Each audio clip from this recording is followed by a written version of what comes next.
it's pretty. Look at that yellow flower. There's amazing wildflowers here.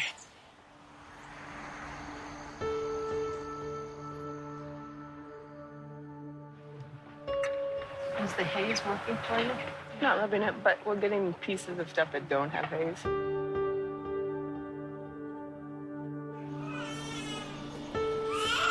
Was it an easy delivery, that one? Yes, it's very easy. You caught me. Is it okay if I film you? Mom?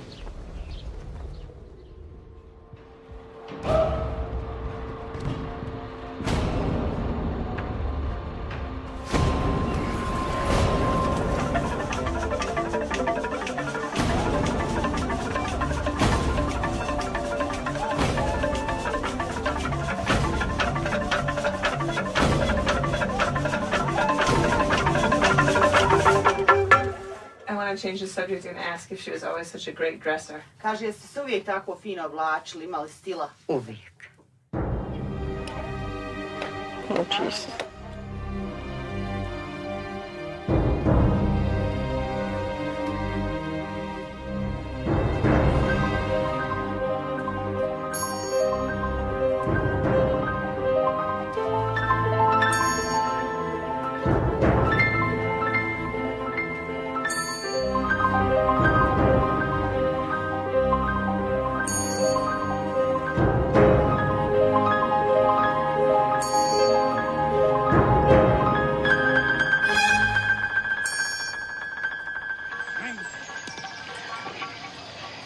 Yeah, it's good. Great.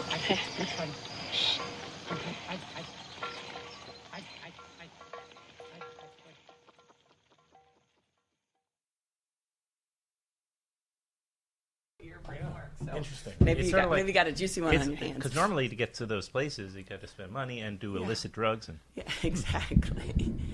So just kind of keep it How do you relatively. feel about it? Is this good?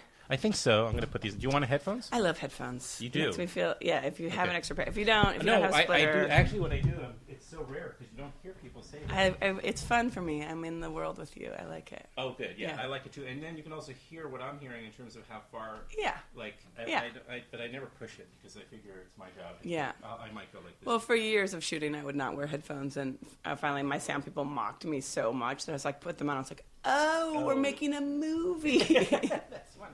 The anecdote, of course, that I want. I know. I'll stop talking. No. It's so true, though. It's like I would never think to ask you about that. Yeah. But I do want to get into the head of. Well, I want to talk about the movie, but I also want to get into the head of the cinematographer too. Yeah. But I have, I forgot my notes. So oh my goodness. Yeah, I rewatched yesterday. Oh, you did. That's so awesome. God, Nelson George has done so many things. Nelson George has done so many things. I just forget how many things he's done.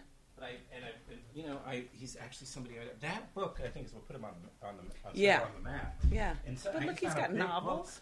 Oh yeah, he does. He's a Renaissance. Yeah. Really, a big heavy box of cat litter in one hand. Very, and then a bag of bagels. Yeah. Classic. I'm like. You're living the dream, man. I am. You're totally living the dream. President. And getting the stuff off the street. And there's a box of books, and I'm like, oh dear. But this was at the kind of towards the top, and I'm like, I need to read this book because I also been, he would be a good guest also to have on. He'd be a great guest.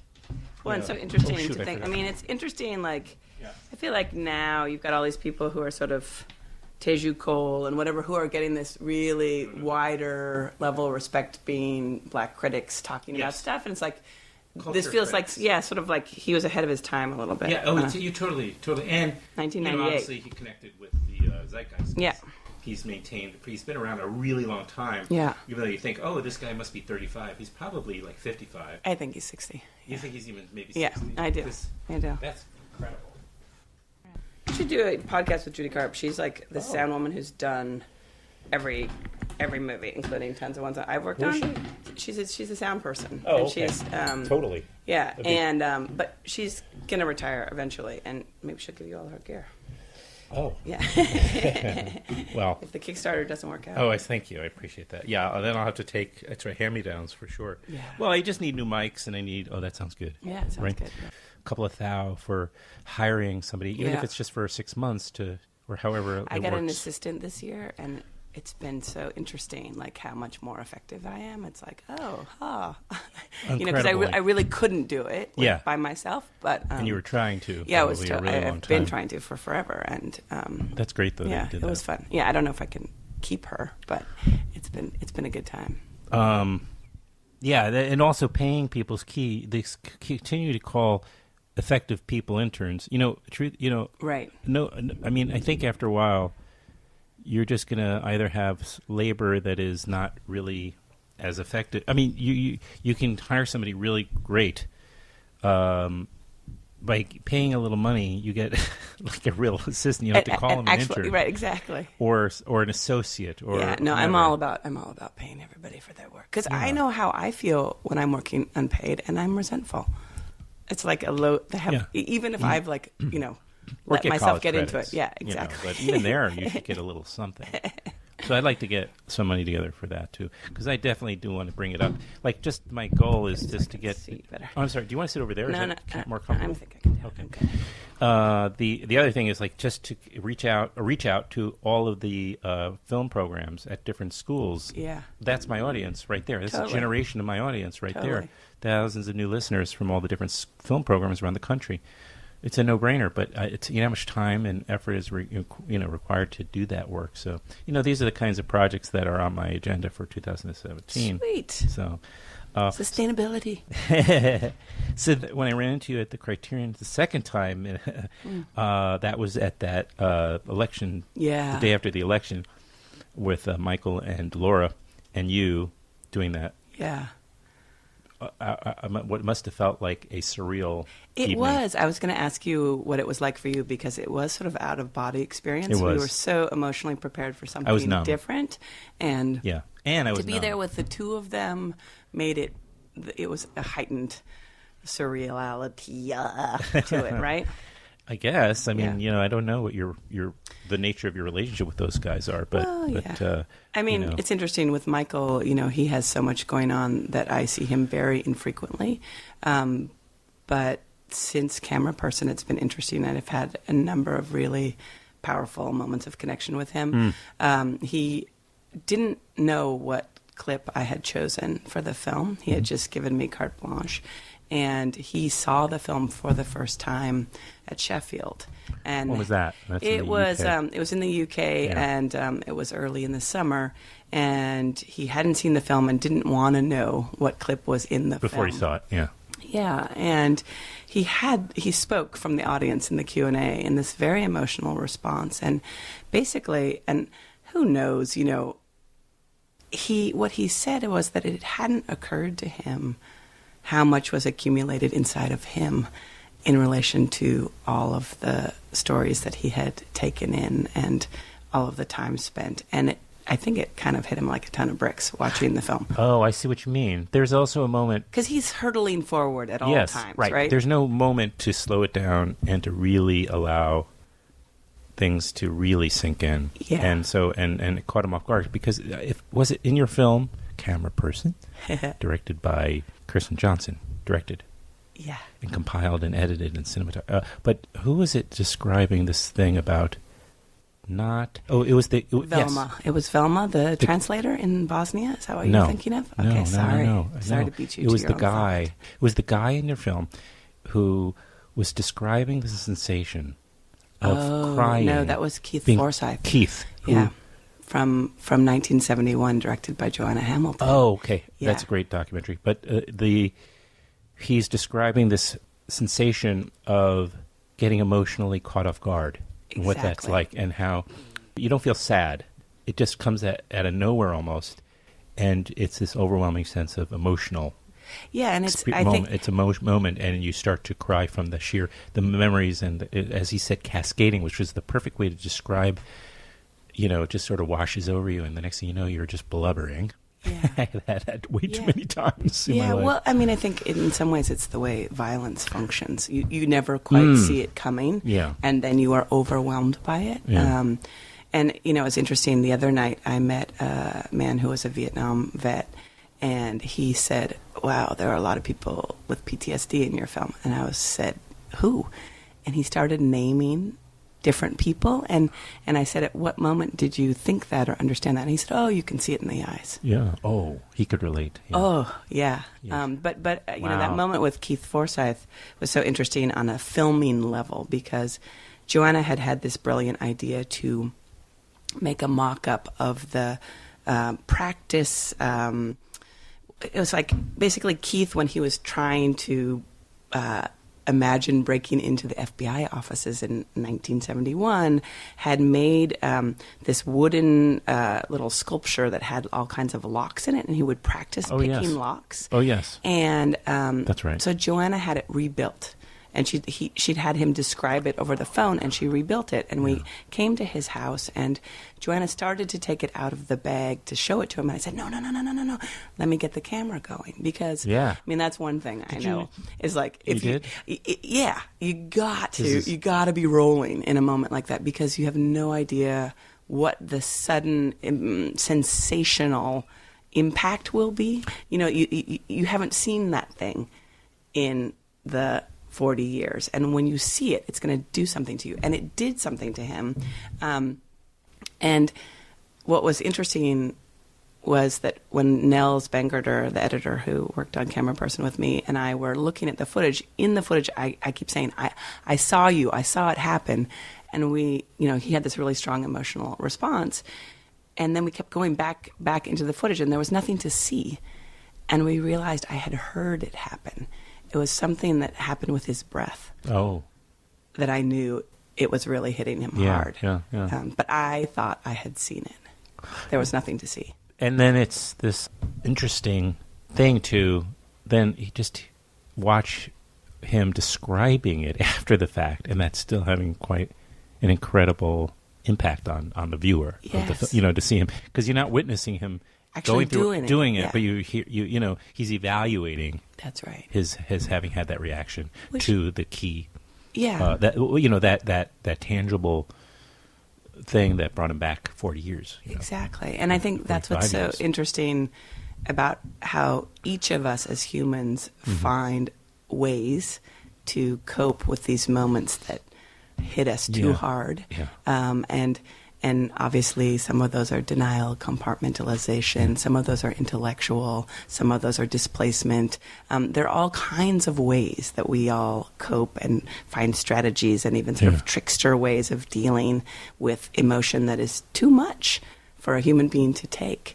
And Nels and I talked a lot about, how do we let people experience these moments in the film, but also not, hit them too hard sideways and so in some ways we gave little clues. Something's coming, she's going back down that hallway again, and if this is too much for you, close your eyes or leave, or but to, in some ways, to say, sometimes to let people know it's coming, and other times just to say, oops, here it came and none of us were ready for it, which is certainly what happened and happens to me when I'm shooting. A lot of the time I don't see it coming. Yeah. Oh, it just opens up so many issues in a way. It's to talk about this kind of project. I think we're just talking about what we're talking about is a good way in, and I didn't see that coming, actually, because I just had all these notes, but they don't really mount to a hill of beans, truthfully, because they're like the Vietnam vets describe the PTSD that's so many of the people in the film. And I just want to take a step back for a moment for those listening who may not be familiar with Cameraperson. You can watch the trailer, and it's like a little chewable bite of the overall film, but it is a series of clips, I suppose you could say, from different works, from different projects that you were the cinematographer.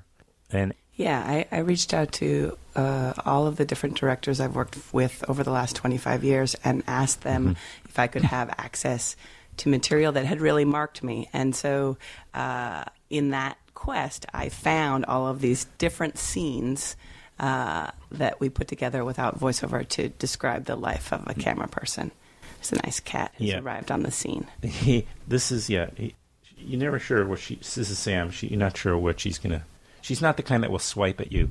If she comes over like this, but she will jump on a lap. She might do that, but she's definitely the kind of cat you have to let come to you Once she does, if she's on your lap, petting is not an issue.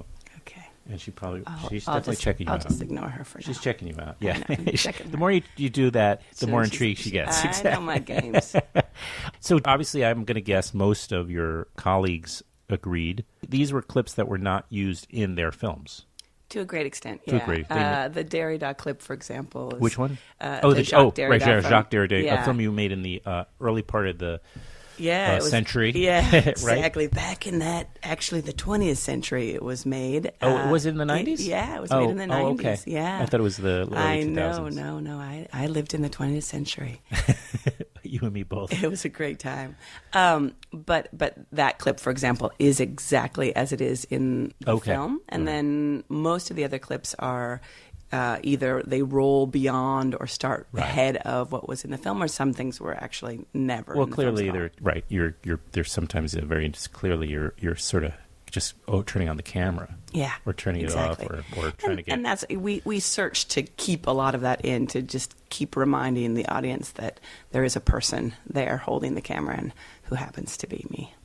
Some of the moments may include, their opening sequence. I'm going to tell people that I saw this movie at New Directors. New Films. Was it New Directors? Yeah, right? It sure was. You were there. Yeah, I saw you at MoMA.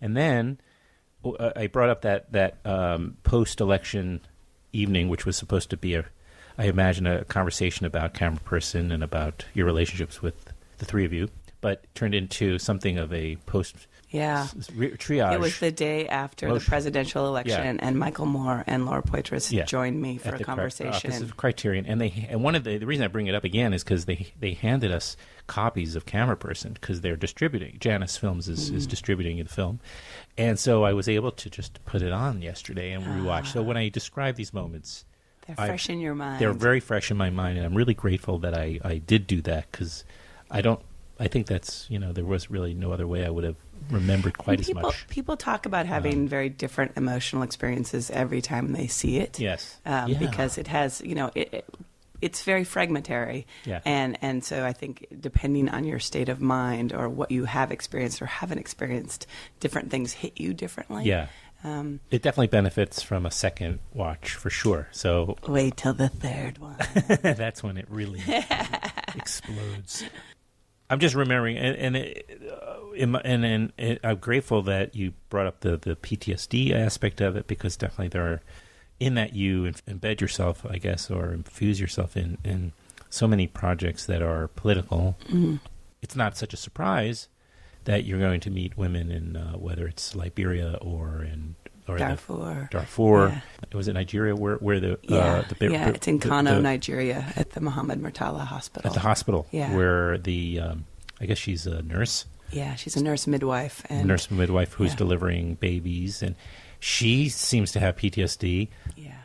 I don't know how else you describe it, because she is dealing with life and death every. Right, and under-resourced, and finding the way to continue on. And how do you deal with seeing so much tragedy, and she's kind of coping in her own way, even though you can't really read it? Yes. It's not, but having watched it a couple of times, you start to understand what's going on. You see, because you can anticipate it because you've seen it already, you're able to kind of sort of start thinking about her body language, her expressions, her... And, one of the things that's so gratifying about documentary camera work is that it if you stay with it and have patience with it, it always yields this kind of insight that is more, there's always more than you thought there. So, I may be in a country where I don't speak the language, or meeting someone for the first time, but if I'm truly being observational in my shooting, later in an edit room, or even later, years later, decades later, you'll watch the footage and there will be reveals. Say, I'm looking at your hand now and the way that you're holding the pen and sort of, moving your thumb back and forth across it. I would get that in a wide shot, and at a certain point in filming, I might just zoom in on your thumb, and then if we were filming you over the course of years, way on down the line, there would be something that would happen that if we juxtaposed it with this moment and your thumb moving on the pen, there would be an emotional reveal. We would know something more about you. And that's been consistently true for me in this work, that you're observing someone being, and if you've truly got this vibe on that's real, where someone isn't trying to perform for you, right, then you are seeing aspects of their self that will continue forward into history. And you can just trust that. You know it's there. Yeah. And this is what gives you sort of a calm when you're shooting and an interest, because you say, what's that about? What's going on there? And it may be that then I go to the wider shot and I get the relationship between you and your cat, who is pretending not to look at you right now, but listening to everything you say. See? Yep. Ready? And now she looked at you. Right. She's like, yeah, show me some attention, but not too much. Usually it's a matter of wanting just Aw. if I take this cat, this is actually Natalie's cat. Yeah. I sort of am adopted father kind of thing. But if I pick her up, I have to feed her. That's the rules she sets. Nice. For the honor of picking her up.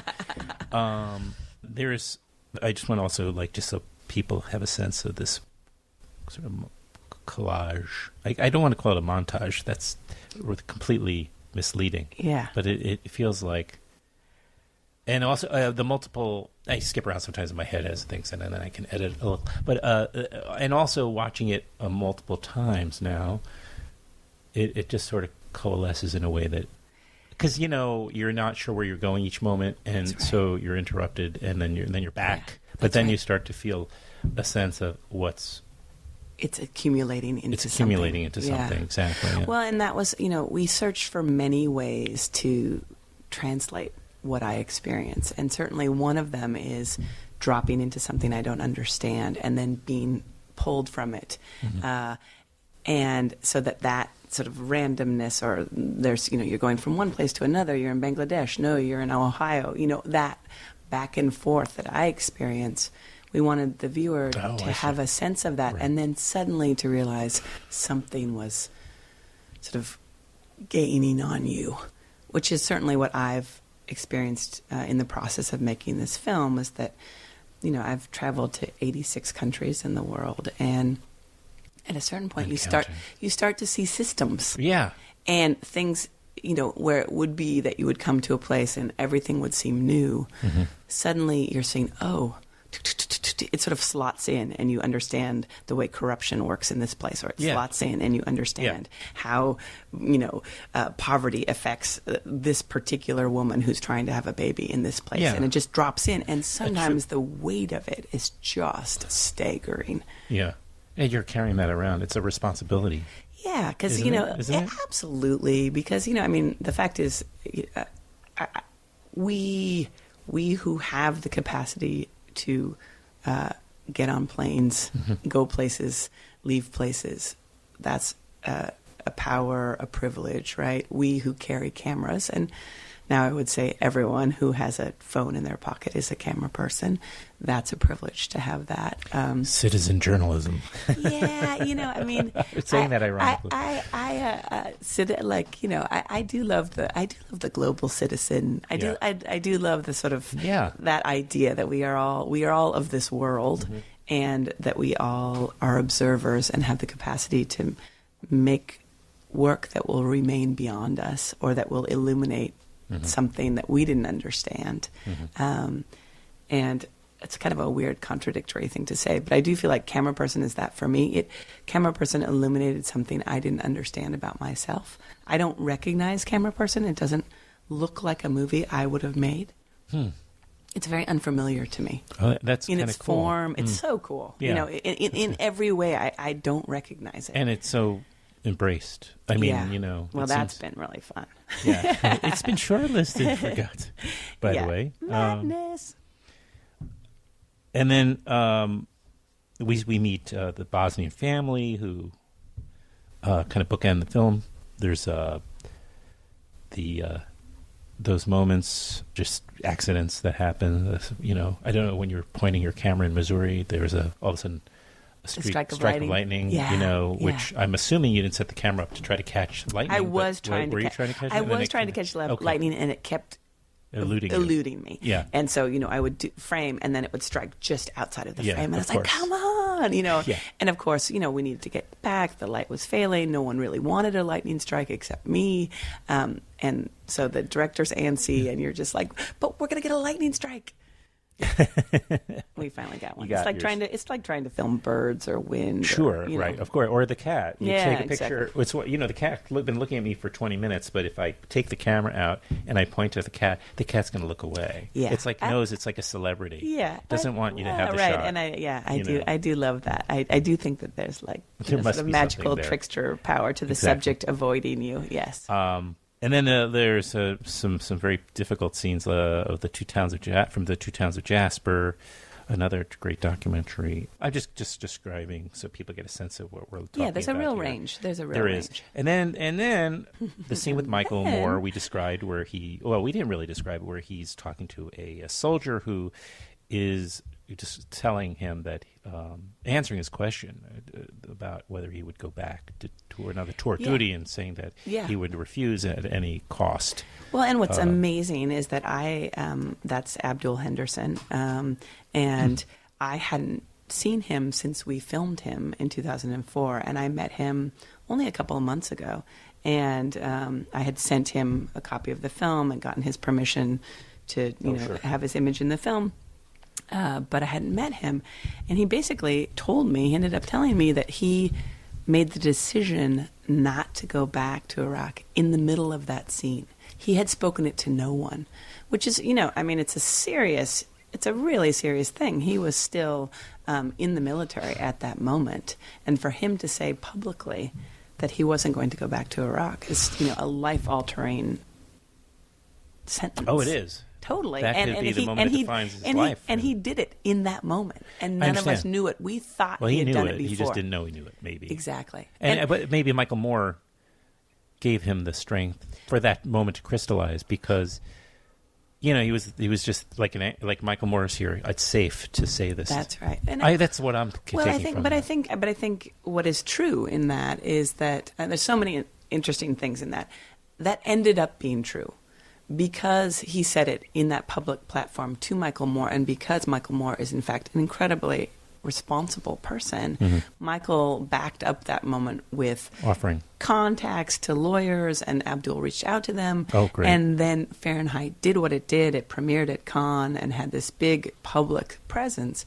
And apparently, Abdul told me that the military then sent to his entire unit a letter that said they could volunteer to deploy for the next deployment. So basically, they avoided the conflict that would have been created. And you caught it on camera. Yeah, but I mean, it wouldn't have happened, right? That he would have been relieved from his obligation to redeploy if there hadn't been this public moment.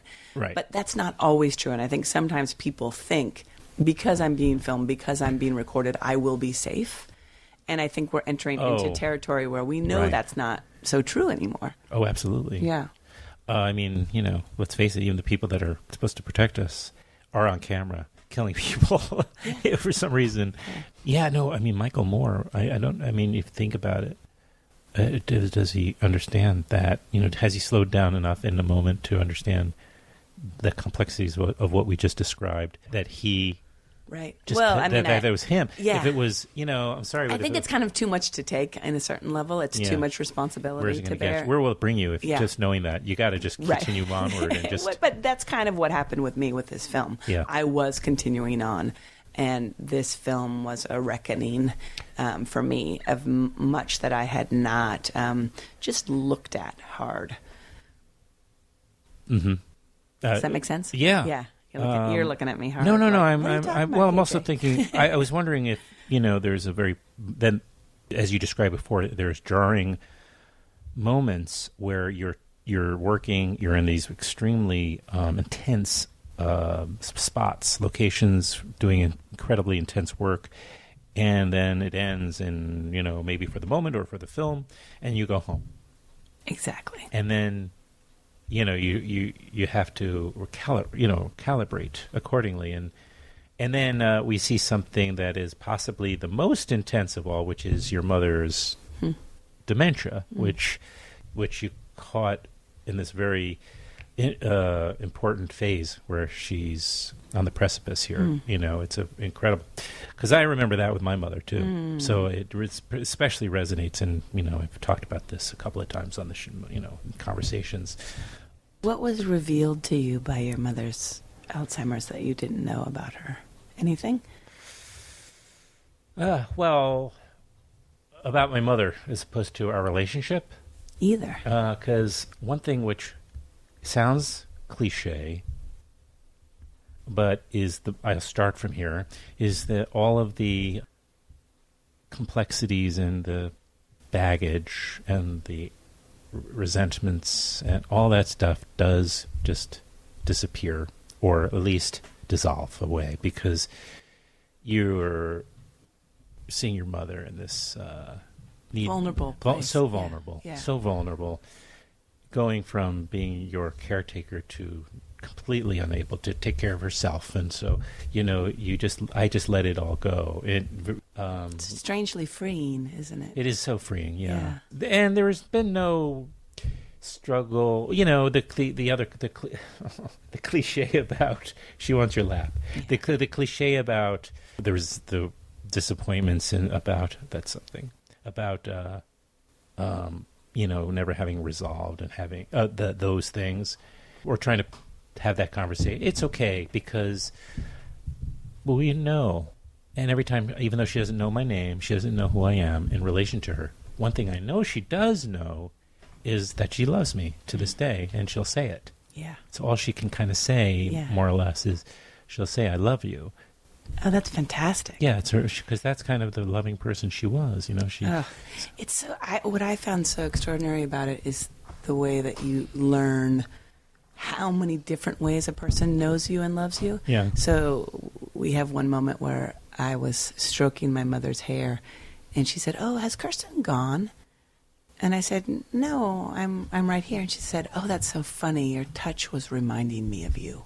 Yeah, that's very familiar. That it's a disconnect that you can't really understand. The disconnect that is going on in people that have this. I wish I could remember more of the things my mother would say, but it's very true. The disconnect between she had I moved in with them for a while. Oh wow. Because my dad was completely, overwhelmed and didn't really have a plan. Yeah. It just kept kind of going day by day, for the longest time. And he was also spending a lot of money. She had no problem for a long time with me. She knew who I was, and she looked to me for help. But with her, she had in her mind she was married, but that this guy that was taking care of her and that was living there was not her husband, but was pretending to be. And there was a series of them every day. Different guy would come in, so it freaked her out. Yeah, it's scary. But then she would also feel worried for them. She didn't want to make them feel bad, but she didn't want them around. She wanted her husband back. Wow. Even though she knew he was Bob on a certain. So this disconnect between the present and the memory, which is really long-term, what we call long-term memory, the present moments, this cascade along, is splinters apart. You can't organize that. And then but you do have the long-term memory. You know who the people in your lives are for the longest time until you don't. Well, that's the weird. For me, I think I've always been someone who thought a lot about past, present, future, because I was raised so religiously and raised with this idea that I would, go to heaven and there would be a place that would go on forever. Yes, which I was deeply overwhelmed by and sort of freaked me out. Like the idea of, I really struggled with the idea of infinity as a child. That was a thing that I was always thinking about, infinity. Sure. But then combined with my mom's Alzheimer's, I think it's really actively led me to think about memory in certain kinds of ways. I'm getting a... With your permission. No, continue of course. talking. Yeah. Okay. But so, I think a lot about memory when I film also, sort of how does it function and what's the relationship of the past, present, future. And I've been thinking about the fact that directors have a different relationship to past, present, future than the camera person does, than the sound person does. That we all have a relationship to it, but each role sort of shifts your relationship to time. And so the camera person the obligation is to be as present in the present as possible. You're holding on to the future because you know the material has to be edited. So you are thinking about cinema language and, have I covered the scene? Those kinds of ideas go through your head, or will my battery run out? Those kinds of ideas are in your head, but you're basically trying to be in the moment as much as possible. And the director is too, but the director has to be thinking where we're going next. Right. They're sort of scattered all over the edges of the present. Yeah. But they have to be so tuned in that if they see that you're missing what they care about in the present, that they redirect you. But so I think a lot about that, and it's been so interesting, people's different responses to Cameraperson. But there was one person who said, "Oh, it's structured like Alzheimer's is structured," and I was like, "What?" And then, just the fragmentariness of it, the way in which things with emotional resonance come up and matter the most, that they are out of chronological order, that context is fairly irrelevant, that certain themes start bubbling up, so that this theme of who is my husband? Do I want to be with a man or not be with a man? That is a theme for your mother. A theme for my mother was thinking about what did she believe? And at a certain point she asked me, "Are your parents still so religious?" And it was so great for me to hear her say that, because she had been religious my entire life. And I always sort of wondered if there was a part of her that doubted. And it was so fun to hear the part of herself ask, like, "Those people over there, are they still so religious?" And I was like, "I don't know, are you?" And she said, "Well, I know they were really sincere." And I just, remarkable. So great to hear wow. that. Yeah. So let's just fill in a little bit of history. So you were born and raised in the West? I was. I'm born and raised in Seattle, Washington. Oh. Yeah, but my mother grew up in Wyoming. Okay. And she was the daughter of a sheep rancher. And that ranch was sold early, before I was born, but we would occasionally go out and visit the ranch that some other people owned. Was her family still nearby? Is that No. Her so parents died. To Wyoming? Her parents died. I mean, it was a real pilgrimage for her. She still had a sister there for a while and a niece, but the ranch where my mother grew up was called Headquarters. And wherever we would travel in the world, my mother would say, "It looks like Headquarters." And we'd be like in Ireland, and it would look nothing like Headquarters. But something. But it was the place. It was the place that resonated the most for her. Yeah. And I love that it's called Headquarters, because it really was her headquarters. And then, so then you guys, you didn't, so you never lived in Wyoming? I never lived in Wyoming. No, okay. I always lived in Washington State. Yeah, okay. yeah. A lot of people have made that, it's one of the unexplained things in the film that if you tried to draw the conclusions, you wouldn't be quite on. But I have to leave some mystery. Which I guess you're kind of undoing in this thing. But hopefully by the time this plays. Oh, there's plenty of mystery to go around. Yeah.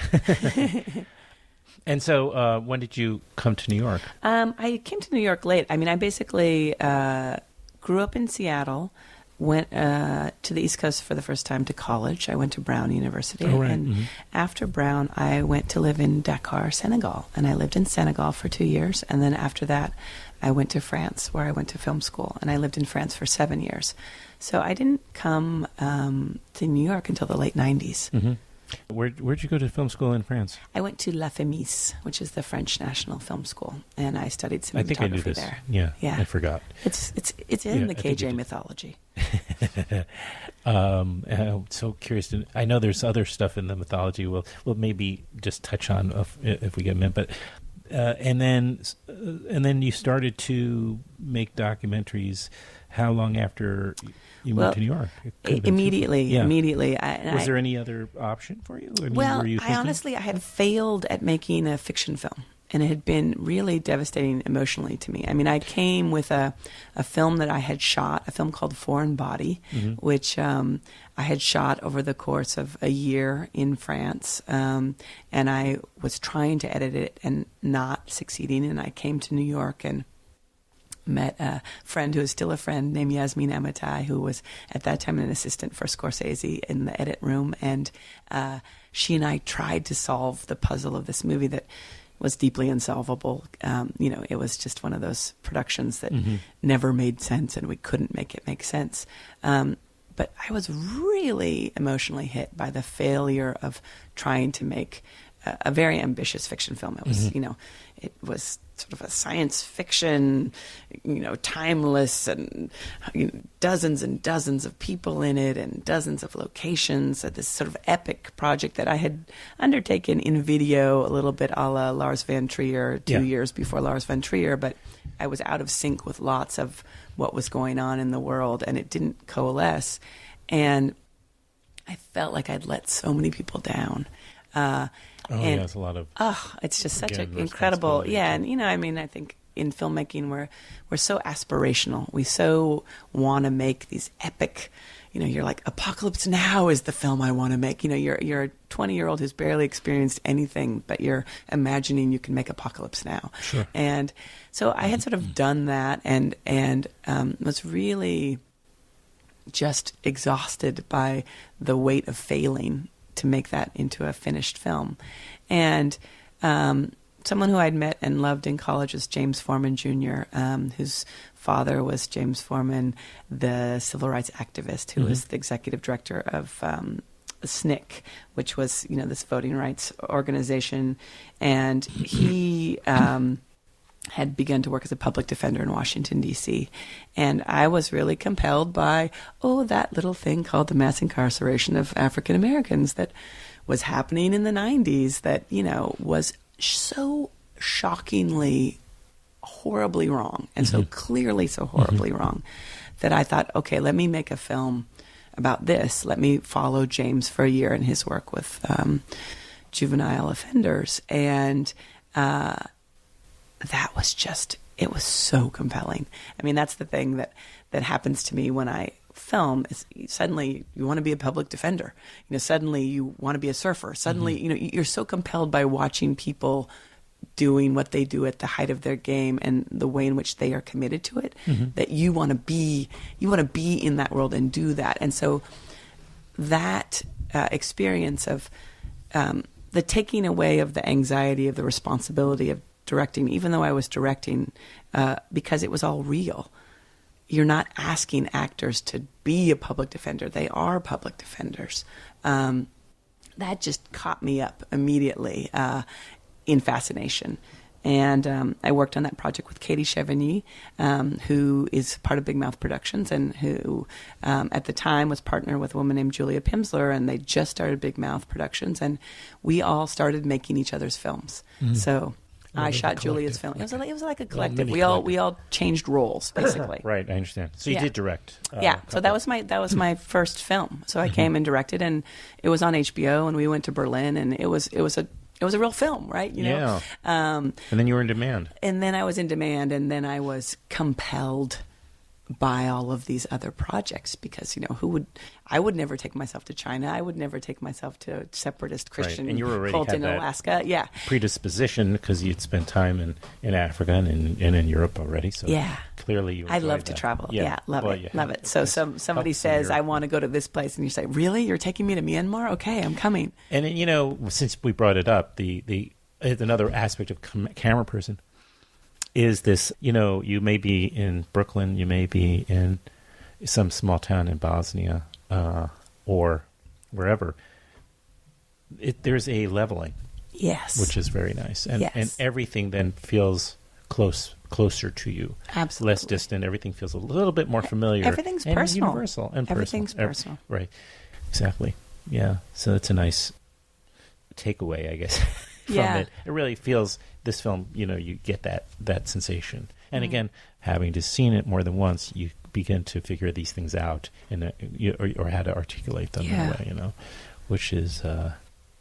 I'm so, I struggled for a long time to use voiceover on the film and to try to describe and explain. And I'm just so grateful to all of the people who supported the idea to make it without voiceover, which was a radical choice and one which it was unproven. We didn't know whether it would work, and we didn't know whether people could relate to it or not. But I'm just so deeply grateful that that's the way we went, because it actually allows images to speak in the way that they speak differently than words do.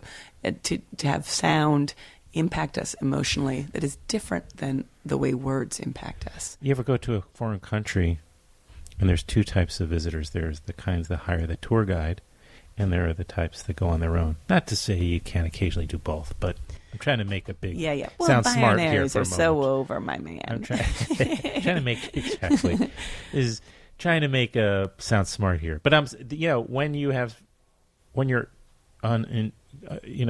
are your navigator.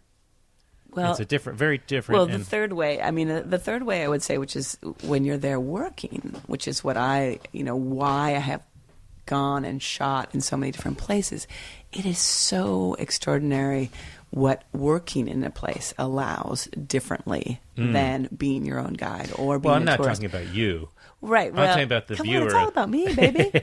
Well, I'm talking about the viewer Yeah. who is experiencing your film without the voiceover. Right. Which means that they don't have the guide, that they're figuring it out on their own. So when it's like visiting as being a tourist, but without the tour guide. Yeah. So you're kind of discovering them in your own way, which is at once unsettling and also very gratifying. Right.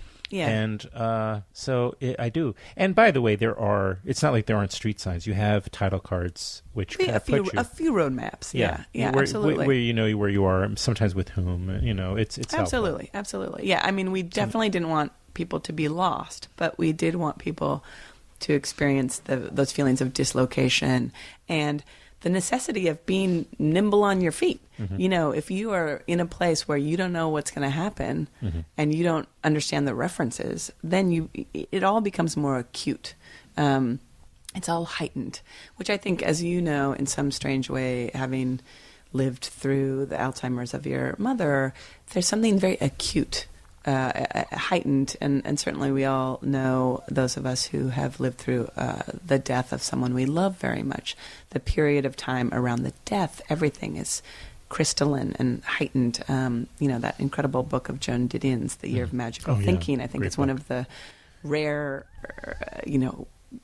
pieces of literature that actually translates that state. But that state, that very acute, tuned-in state, is often what I experience while filming, where you all of your senses are alive by necessity. Is it very hard to look at those scenes of your mom, or where is she now? So where is she now? That's a great question. Internally and externally. Her ashes are still in the cupboard in the living room of our house in Seattle, and I was just there a few days ago and had this extraordinary moment where I was with my dad was in the living room, and we're thinking about potentially selling the house that we've had for 50 years. And I was trying, my kids were there playing in the living room, and I was trying not to cry.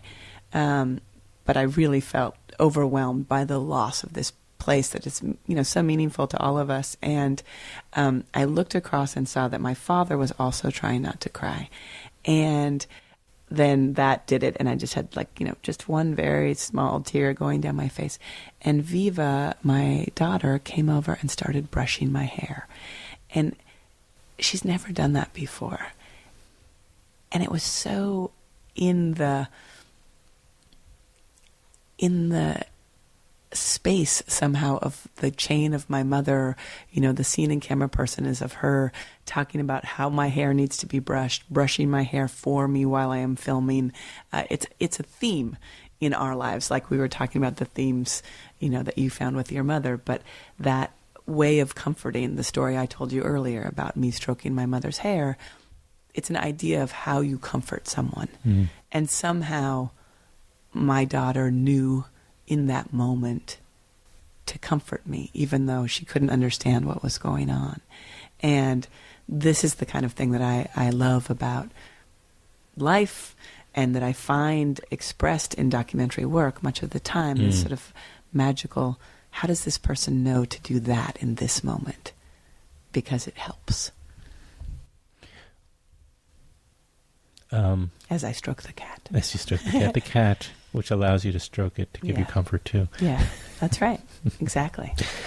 Relationships, baby. We're all in relationships. Yeah. So speaking of that, and your kids, who have been talked about on this podcast before, by the way, but from other filmmakers. Oh, really? Who talked about my children? Life and Happiness. Yeah. Viva and Felix, right? Yeah, exactly. Felix and Viva. Yeah. Your twins, which you, we are a public record about. They are a public record. You have talked about it. Yeah. And that you met Ira Sachs on a trip, at a festival. Yeah. At a film festival, right? And you guys, your friendship evolved, and next thing you know, you're deciding to. Well, it's a crazy story, honestly. I mean, it's a miraculous story. So I co-parent Viva and Felix with Ira Sachs and Boris Torres. They're a married couple, and both of them are artists. Yes, and I actually met Ira at the Venice Film Festival. We were there to support Kareem Aynuz, who's an incredible filmmaker, who we were both friends with, but we'd never met. And we had a great long dinner party, and I missed my boat going back to my hotel room. And Ira said, "You can stay where I'm staying." And it's such the perfect metaphor, because I really did miss my boat in waking up early enough to have children in a conventional way. Yeah. And Ira sort of, gave me safe haven. But we were actually at a Sundance party, and Lisa Collins, years after the Venice event, and Lisa Collins, who's also a filmmaker I've worked with, knew that both of us were wanting to have children and introduced us again. But it wasn't a long-term relationship that it was based on. Right. We began the relationship thinking about the possibility of having children together. I see. So you found an egg donor, and a sperm donor, essentially, right? Well, Ira, yeah, being Ira, and so I wasn't sure who it was. Ira birth. That's on public record too. Although maybe, we can leave that out. Leave it out. They don't love to have it in. Okay, no, it makes sense to be a little more discreet about cautious and discreet. And then you gave birth to these twins. I know. And, they are now how old? They are almost 5. Their birthday is in January. Coming right up. And then for a while, right after you gave birth to them, you actually all lived together for a while, or maybe even before that. That first year. The first year you lived together, and then the apartment next door, and this is in the Village, right? Yeah. This is near. Yeah. Okay, I think it was around the corner from my parents'. Yeah. Place in Manhattan. Wow. So you, the apartment next door opens up, and you move in next door. Yeah. And then you just started having an arrangement. Yeah, the kids go back and forth every other night, and seamless. It's pretty seamless, actually. I mean, you can't really think of a better. It's pretty extraordinary. We've had that. We've had We've had several kids who've come over on play dates go home and tell their parents, "How come I don't have 2 dads?" or "How come I don't have 2 apartments?" I mean, there's a richness to it, and multiplicity and an expansion to it that's pretty remarkable. And it certainly, I think being a woman and being a camera person is something that a lot of women find difficult to imagine because of how much traveling is involved, and just the unexpectedness and the unpredictability of the schedule. And it really has been remarkable to have 2 other parents upon whom I could depend, given the unpredictable nature of documentary work. I don't know Boris's schedule, but I do know my Ira has shot the last couple of films locally in New York, which makes a big difference too. Both I of was them an are extra very in Love is present. Strange. Nice. Where were you in the party scene? I was in the party scene. No, I was in the gay bar at the end, Julian's. Nice. Julian's or Julius's? I can't remember. Julius. Yeah. But I was sitting next to John and Alfred Molina. And because I sat directly next to them, the shot came from the other side, and so all you see is my ear. I think. But you can recognize the guy yourself, I was talking right? to, who one of us was picking up the other, I guess, was in our scene.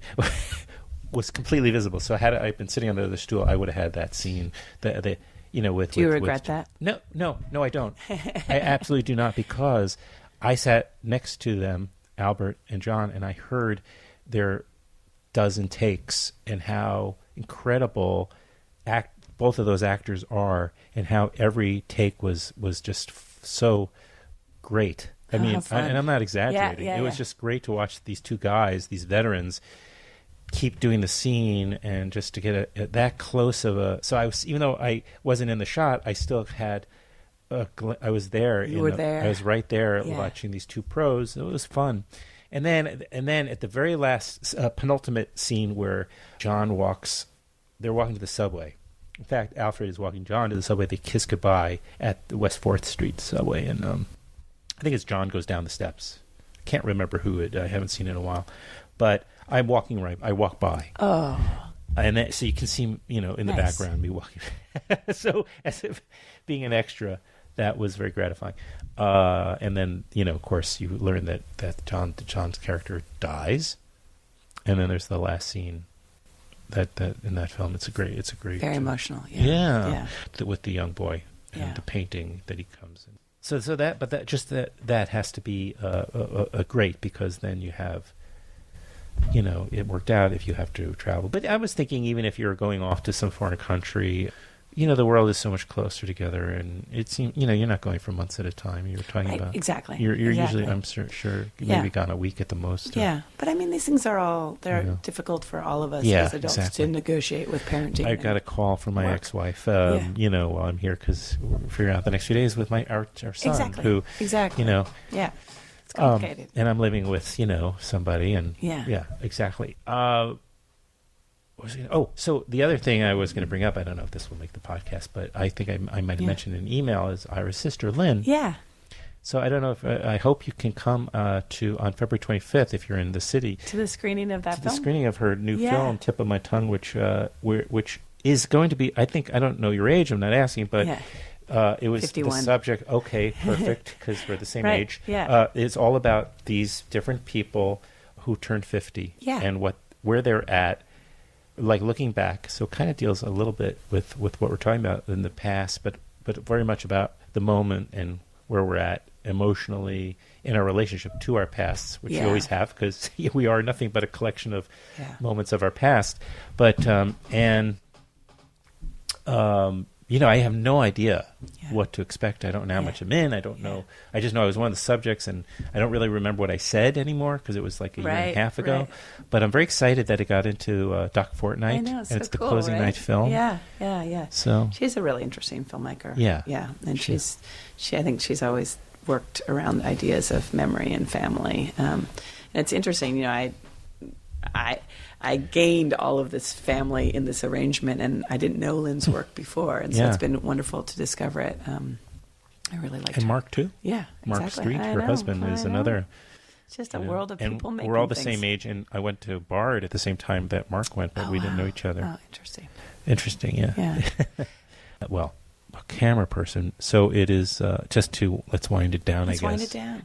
Because you have places to go. Yeah. You give me so much at the time, and you've come all the way out. I really appreciate it.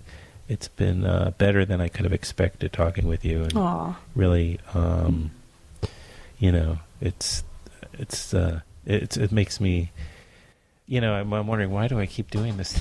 Right. Well, I think that's and then you remember why you love it. Yeah. Which I think is that's when you.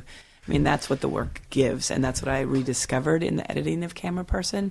At a certain point, I really felt overwhelmed with, this world is so hard, and all this work that we're doing is not making any difference, and where's the change? Here you're trying to work for human rights and positive change over the course of 25 years, and you see no progress on a certain level, and then it was in looking back at the footage that I say, oh, look at all of this evidence of these beautiful human connections, and that is real, and that mattered to me, and that matters to me, and that makes the hard work gratifying. I don't think anything more. What more could sum that up the way you just described it than going back and 5 years later meeting with this Bosnian Muslim family who, survived ethnic cleansing and returned to their home, and are in the film and welcome you back in, and just sitting around watching the footage of your clips or the footage from 5 years before, like every family, they look just like every American family. So it really, it's an incredible. And they really, I had been thinking that the film was all about me dealing with the past, thinking about my mother and thinking about all the things I'd filmed. But the mother of that family basically says to me, your children will see this. They will understand who you were.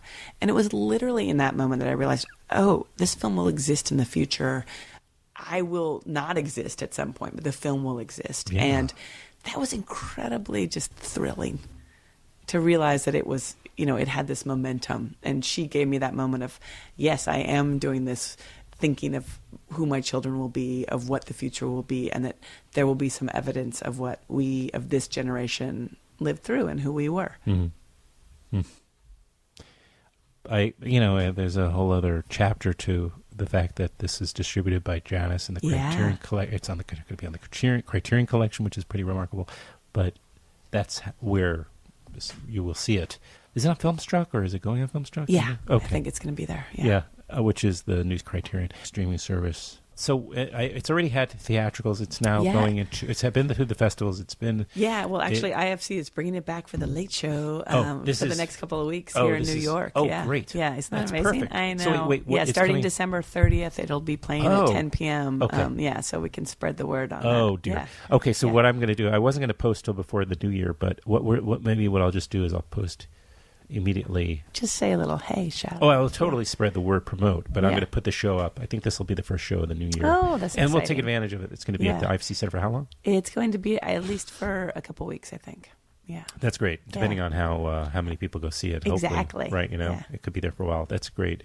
And it's been shortlisted for, the documentary category of the Academy Awards, which is no small thing. This could be a big deal, I think we have a contender here.